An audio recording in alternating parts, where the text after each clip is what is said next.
กราบสบายดีตอนเช้าเด้อจ้าพี่น้องสบายดีบัดสุขสุขคนจ้ายินดีต้อนรับสู่ช่องแม่น้องบอยคือเก่าคือเดิมเด้อจ้าพี่น้องจะเป็นอีกวันหนึ่งที่ประบัวมาแต่งผ้าเขาถวายพระวันสุดท้ายจ้าคือว่าเสร็จนี่ก็คือว่าเสร็จพิธีแล้วจ้าพี่น้องสำหรับงานบุญแตกญาติของประบัววันสุดท้ายใส่บาตรญาตินั่งก็ถือว่าจบเนาะเฮ้ยใส่บ้านบ่มันนี่เอาเลี้ยงใส่โลกย่างเสียบใส่จักอันสี่แต่ว่าพาหนึ่งพาหนึ่งใส่สี่บ้านใส่สี่มุม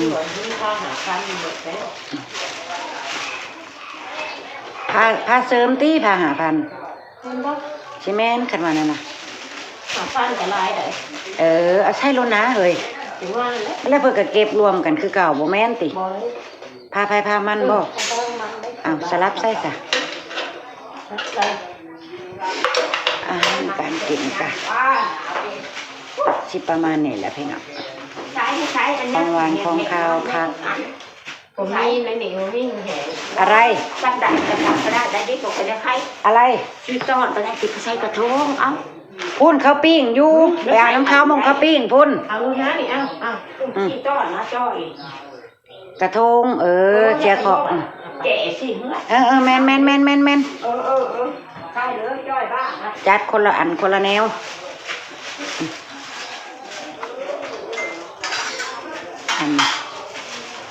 ถ้าเฮ็ดบุญเฮ็ดยังใน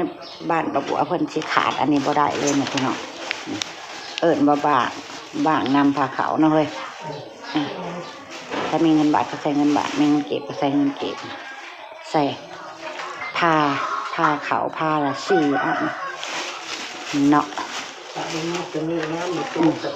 อันนี้คือ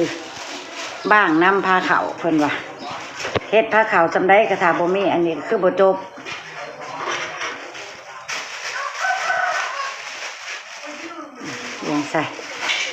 เลี้ยงใส่จ้ะเลี้ยงใส่ยืนมาปีน้ำเหี่ยน้ำ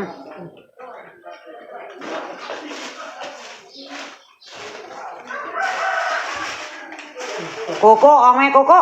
อย่ามาใกล้จะพาหาฟัน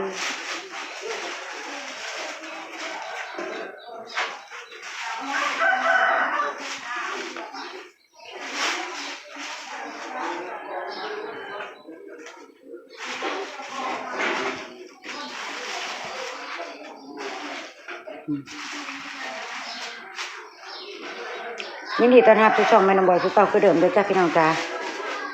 มาทำบุญน้ำกันเด้อจ้ามือสุดท้ายแล้วใส่บาตรแล้วก็เสร็จพิธีแล้วจะถวายของบุญให้พระแล้วก็เป็นอันว่าเสร็จพิธี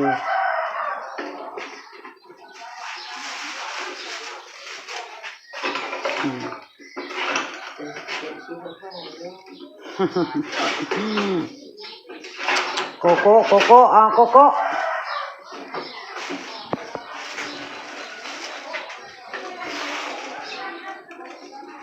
จากสิเฮ็ดตัวนี้เพราะว่าตกแต่งยังเสร็จแล้วค่อยยกไปพี่น้องโกโก้ออกเด้อ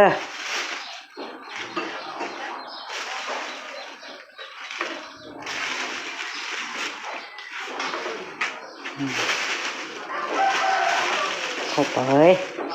ครบแน่นะเหลือ4ครบจะบ่ครบแท้แน่นอนผู้เฒ่าเขาเจ้าแห้งหู้กว่าเฮาจัดแต่งไว้เรียบร้อยอันเด็กโอเซ่เป็นแม่เฮียนั้นแต่ยามันก็มีอยู่พอดีนะครบจ้ะเสร็จแล้วจ้ะพี่น้องเสร็จก็เหลือแต่ผู้เฒ่าเพิ่นสร้างว่ายกผ้าขาวแล้วก็ยกไปเนาะพาไว้เพิ่นก็สิพากันตักบาตรอยู่นี่พี่น้อง นี่จัดโตะจัดตังเตรียมไว้ให้ญาติพี่น้องตักบาตรกัน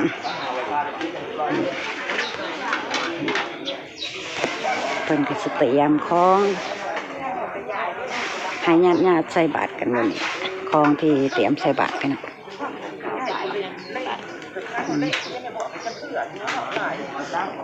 คือใครสิใส่ก็หยิบใส่ได้เลยพี่น้องเจ้าภาพเพิ่นเตรียมให้เรียบร้อยนี่เจ้าภาพข่อยพี่นางประบัวพี่สะใภ้ประบัว สบายดีพี่น้อง เด้อ มาแล้วทำบุญเด้อทำบุญน้ำพญาน อ่า แล้วมื้อนี้ได้บาทนี่ อันนี้คือ มาหาบาเด้อพี่น้องของฝ่ายยาย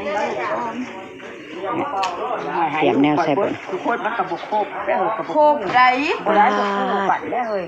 นี่คือเงินที่ใส่บาท ต้องคู่แล้วให้ลูกทีละ9 บาท ป้าเจ้าคือรวยแท้ป้าเป็นกระตักพี่น้อง รวยได้ ป้าตัวมีแต่เงินใบพันจากล้านจากแสนละนี่ เบิ่งแน่พี่น้องเตรียมใส่บาทได้นี่เงินนะ ได้แล้ว เตรียมเงินใส่บาทเป็นกระตักคนมันรวยอ่ะพี่สะใภ้คอยว่า ร้อยอันนี้นะให้ได้นี่9 บาทนี้บ่แม่นได้นี่นะไม่ร้อยก็ร้อยนะไว้ใช้บาท ไว้ใส่บาทลูกสาวลอยอ่ะผู้เสียชีวิต เอาให้จ้อย อืม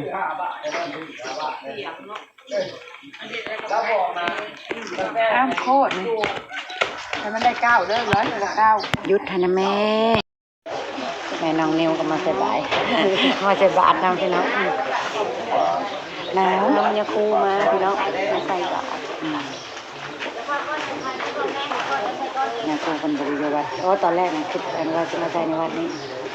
บาตรน้องซื้อแต่แล้วก็คนม้วนมาถึงเนาะแป้งยังเล่เลยนะต้องใส่เลยแป้งต้องลูกมาถึงชวนลูกมาที่ใส่ก็ใส่กระไรก็ได้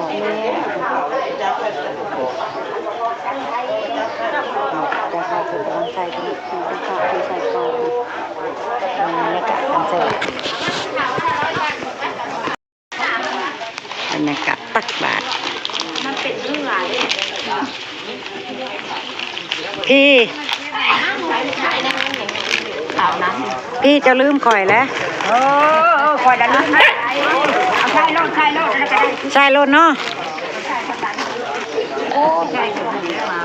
ไปเชิญให้ใช้คันกันไม่ข่อยได้ไปแล้วอะไรข่อยไปใส่น้ำล้างมูก็ได้ เอาแล้วทั้งหมดใช่ตรงนี้ บรรยากาศตักบาตรตอนเช้าๆพี่น้อง ที่แต่งให้ ทำบุญน้ำกันเด้อจ้ะพี่น้อง มาหอดแต่คืนนี่ น้องสาวคนงามข่อยมาแต่สวรรณเขตจ้า เด็ดเรา คนสวรรณเขตมีแต่คนงามๆพี่น้องเพิ่นว่า ใส่หลายๆโลดด้วยกัน โดย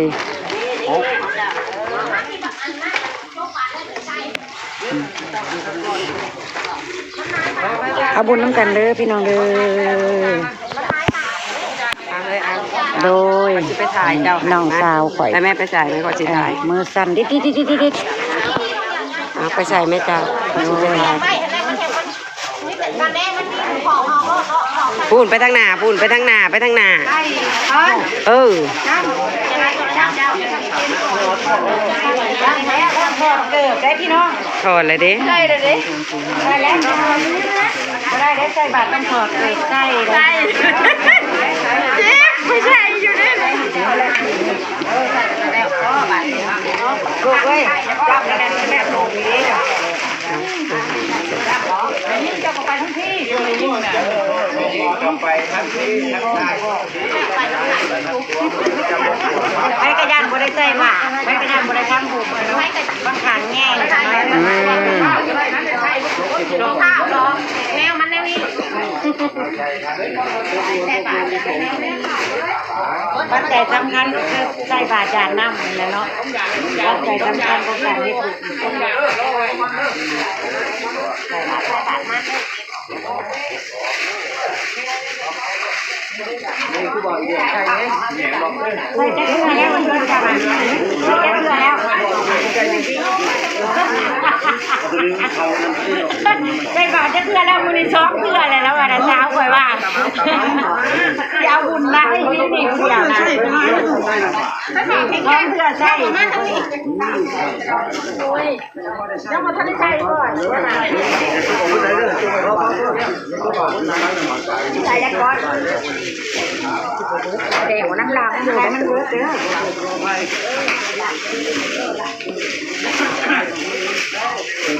เอาเช่นแต่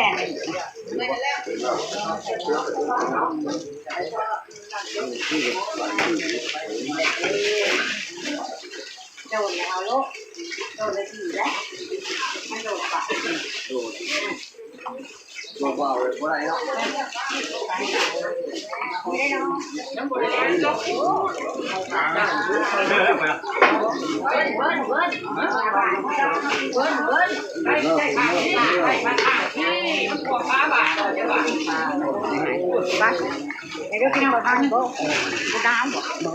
มันแย่ได้ทั้ง หรือว่าเซตพิธีเราจ้า